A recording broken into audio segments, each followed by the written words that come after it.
నేను ఒకటే అడుగుతా ఉన్నా, ఈ గ్రామంలో ఈ ఘటన జరుగుతూ ఉంది అని చెప్పి మీకు ఫోన్లు వచ్చినాయి. ఫోన్లు వచ్చిన తర్వాత ఎస్ఐ వచ్చినాడు, కానిస్టేబుల్ సమక్షంలో జరుగుతూ ఉన్న విషయాలు చూశాడు. చూసిన తర్వాత కూడా ఎందుకు అడిషనల్ ఫోర్సు ఈ గ్రామానికి రాలేదు? నా మొట్టమొదటి ప్రశ్న, ఎందుకు రాలేదు? తర్వాత ఎస్ఐ సమక్షంలోనే ఏకంగా మారణకాండ చేస్తూ మనుషులను చంపేసే స్థాయిలోకి చంపేసిన తర్వాత కత్తులతో ఇలా నరికి ఇంకా పలువురిని గాయపరిచిన తర్వాత కూడా ఎందుకు వాళ్ళందరూ కూడా ఈ కార్యక్రమం చేసి మళ్ళీ గ్రామం వెళ్ళిపోయేదాకా వాళ్ళని ఎవరు ఎందుకు పట్టుకునే కార్యక్రమం చేసేదానికోసం కూడా ఎందుకు పోలీసులు రాలేదు? నేను అడుగుతా ఉన్నా ఈ ప్రశ్నలన్నిటికీ. ఎవరు ప్రోద్బలం ఉంది? ఎవరు ఈ పోలీసులను ఆడిస్తా ఉన్నారు? ఏకంగా ఎస్పీ, ఏకంగా సిఐ, ఏకంగా డిఎస్పీలు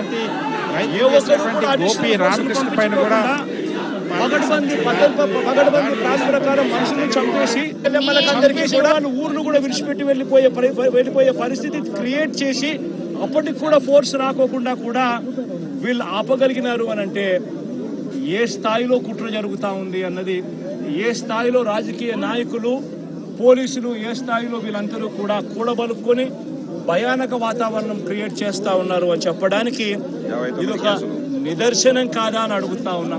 నిజంగా లా అండ్ ఆర్డర్ ఉందా అని అడుగుతా ఉన్నా. ఈ రాష్ట్రంలో ఈ ఒక ఘటనే కాదు, ఈ రాష్ట్రంలో జరుగుతూ ఉన్న ప్రతి ఘటన ఇదే మాదిరిగా ఉంది. మనం వినుకొండకు నేను వెళ్ళా, నడి రోడ్డు మీద రఫీ అనే పిల్లోడిని నడి రోడ్డు మీద నరికారు. రఫీ అనే పిల్లోడిని నరికారు. ఇలాంటి ఘటనలన్నీ కూడా రాష్ట్రంలో చాలా జరిగాయి. దాదాపుగా 30కి పైగా ఇదే శ్రీశైలం కాన్స్టిట్యున్సీలో ఇంకొక రైల్వే స్టేషన్, ఈయన పేరు సుబ్బరాయుడే, దాసు. వాళ్ళ పిల్లలు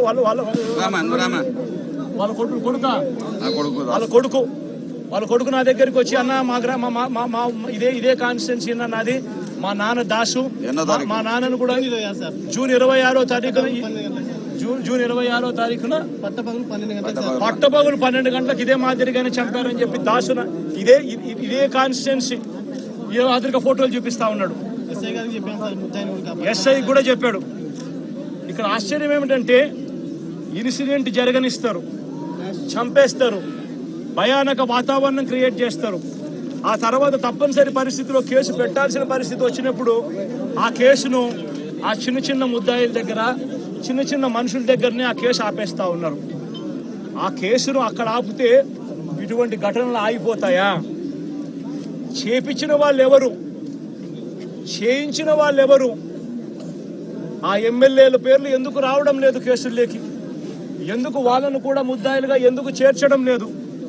ఎప్పుడైతే వాళ్ళను కూడా చేర్చడం మొదలు పెడతామో, ఎప్పుడైతే చేసిన తప్పుకు, ఎందుకు ఇదే ఘటన సుబ్బరాయుడిని చంపినారు.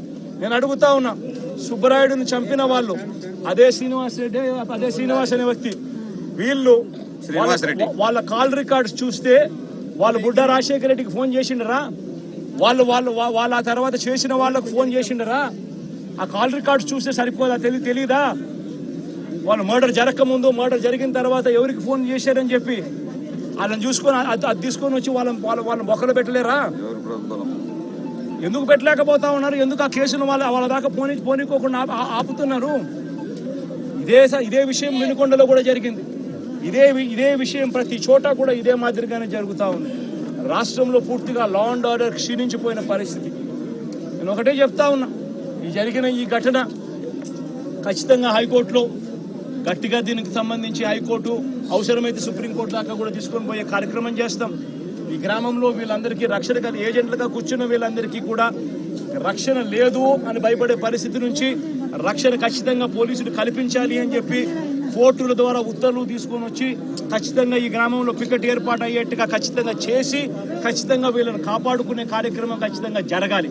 అప్పుడే డెమోక్రసీ అన్నది రాష్ట్రంలో బతికే ఉంది అన్నది కొద్దో గొప్ప కనీసం ఎవరికైనా కూడా అర్థమయ్యే పరిస్థితి అన్న కనీసం ఉంటుంది. ఇదొకటే కాకుండా హత్య చేసిన వాళ్ళను మాత్రమే కాదు, హత్య చేయించిన వాళ్ళను కూడా ఖచ్చితంగా కేసులు పెట్టాలి. ఖచ్చితంగా వాళ్ళను కూడా ముద్దాయిలుగా చేరుస్తూ ఖచ్చితంగా వాళ్ళను కూడా జైల్లో పెట్టించే కార్యక్రమం జరగాలి. ఇది ఖచ్చితంగా డిమాండ్ చేస్తూ ఉన్నాం. ఈ మాదిరిగా ఖచ్చితంగా ఇవన్నీ చేస్తేనే రాష్ట్రంలో ఈ అరాచకాలు ఆగిపోతాయి.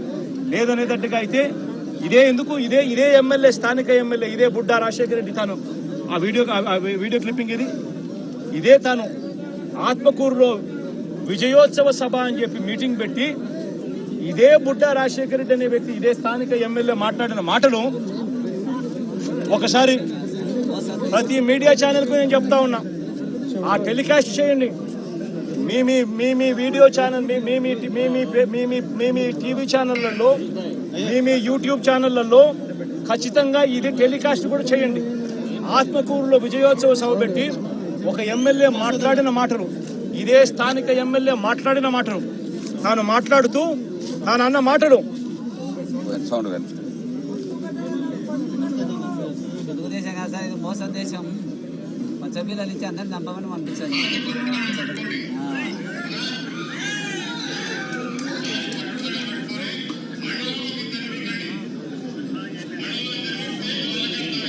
వడ్డీదారుల ఫ్యాక్టరీ పెడతాడంట, దాన్ని ఎవరన్నా కొట్టండి చంపండి నేను ఉండా పబ్లిక్ మీటింగ్లో పైకి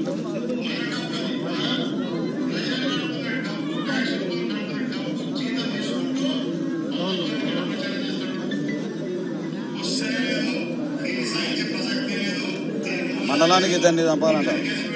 మండలానికి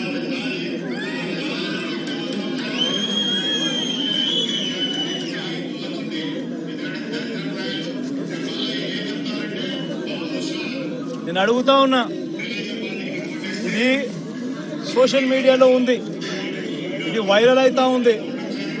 ఎందుకు ఆ మనిషి మాట్లాడిన మాటలేంటి? మండలానికి మీరు ఇద్దరిని చంపండి, నేను ఉంటాను, నేను పోలీసుని నేను చూసుకుంటాను అంటున్నాడు. మీరు దాడులు చేయండి,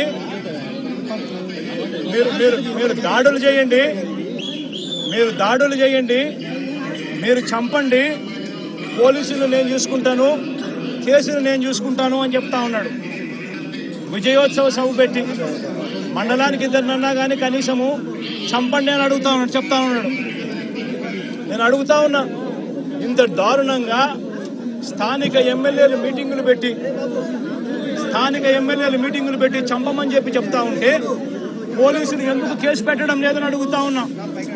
లా అండ్ ఆర్డర్ బతకాలి అని అంటే, ఇది ఆగిపోవాలి, రాష్ట్ర వ్యాప్తంగా కూడా ఆగిపోవాలి అని అంటే చంపిన వాళ్ళను మాత్రమే ఇరికించడం, చంపిన వాళ్ళను మాత్రమే కాదు కేసులో పెట్టడం, ఆ చంపిన వాళ్లకు ప్రొటెక్షన్ ఇచ్చే వాళ్ళను కూడా ఎప్పుడైతే స్టేషన్లలో పెట్టడం మొదలు పెడతామో అప్పుడే ఈ రాష్ట్రంలో లా అండ్ ఆర్డర్ నిలబడుతుంది. నేను ప్రతి ఒక్కరికి కూడా విజ్ఞప్తి చేస్తా ఉన్నా, ఈ రాష్ట్రంలో పూర్తిగా లా అండ్ ఆర్డర్ చేతులు దాటిపోయే పరిస్థితి రాకమునిపే మేలుకోండి అని చెప్తా ఉన్నా. ఎడ్యుకేట్ చేయాల్సిన అవసరం ఉంది, అవేర్నెస్ క్రియేట్ చేయాల్సిన అవసరం ఉంది, దీనిని ఆపాల్సిన అవసరం ఉంది అన్నది ప్రతి ఒక్కరూ కూడా గుర్తించమని కోరుతా ఉన్నా. ఖచ్చితంగా జరుగుతూ ఉన్న ఈ అన్యాయాన్ని అందరం కలిసికట్టుగా పోరాటం చేద్దాము అని చెప్పి అడుగుతా ఉన్నా. ప్రతి మీడియా ఛానల్కు నేను కోరుతా ఉన్నా, ఇవన్నీ ప్లే చేయండి. కేవలం వాళ్ళని మాత్రం, చంపిన వాళ్ళని మాత్రమే ఆపాకండి, చంపించిన వాళ్ళను కూడా తీసుకొని రావాలి. ఈ చంపించిన వాళ్లకు సపోర్ట్ చేస్తా ఉన్న ఈ నారా లోకేష్ అనే వ్యక్తి, ఈ చంద్రబాబు నాయుడు అనే వ్యక్తిని కూడా ముద్దాయిలుగా చేరిస్తే తప్ప నుంచి ఈ రాష్ట్రంలో లా అండ్ ఆర్డర్ బతకదు అని కూడా ఈ సందర్భంగా తెలియజేస్తా ఉన్నా. సార్, ఇప్పుడు 59 కేసులు ఉన్నాయండి.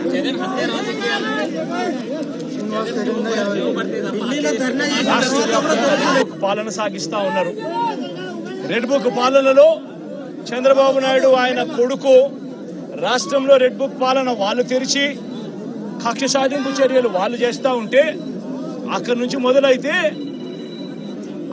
మొదలైతే నియోజకవర్గ స్థాయిలో ఎమ్మెల్యేలు, మండల స్థాయిలో మండల నాయకులు, గ్రామ స్థాయిలో గ్రామ నాయకులు, వీళ్ళందరూ కూడా రెడ్ బుక్లు వాళ్ళు తెరిచేసి వాళ్ళు ఊర్లలో ఆధిపత్యం